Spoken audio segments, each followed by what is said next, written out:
আসসালামু আলাইকুম ভিউয়ার্স। আজকে যে গাছটি নিয়ে আপনাদেরকে যে গাছের উপকারিতা নিয়ে আপনাদেরকে জানাবো সেই গাছটি হলো তুলসী গাছ। তুলসী গাছের বৈজ্ঞানিক নাম হলো অসিমাম স্যাংক্টাম। তুলসী একটি গণ শাখা প্রশাখা বিশিষ্ট 2 থেকে 3 ফুট উঁচু একটি চিরহরিৎ গুল্ম।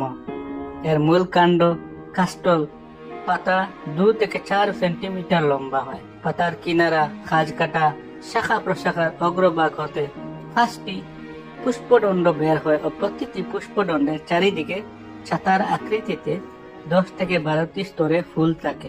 প্রতিটি স্তরে চটি করে ছোট ফুল ফোটে। তুলসী ব্যবহারের উপকারিতা। তুলসীতে প্রচুর পরিমাণে অ্যান্টিঅক্সিডেন্ট রয়েছে এবং এতে প্রদাহ বিরোধী বৈশিষ্ট্য রয়েছে, যা এটি বিভিন্ন রোগ এবং সংক্রমণ যেমন সর্দি কাশি এবং শ্বাসযন্ত্রের সংক্রমণের চিকিৎসায় কার্যকর করে তোলে।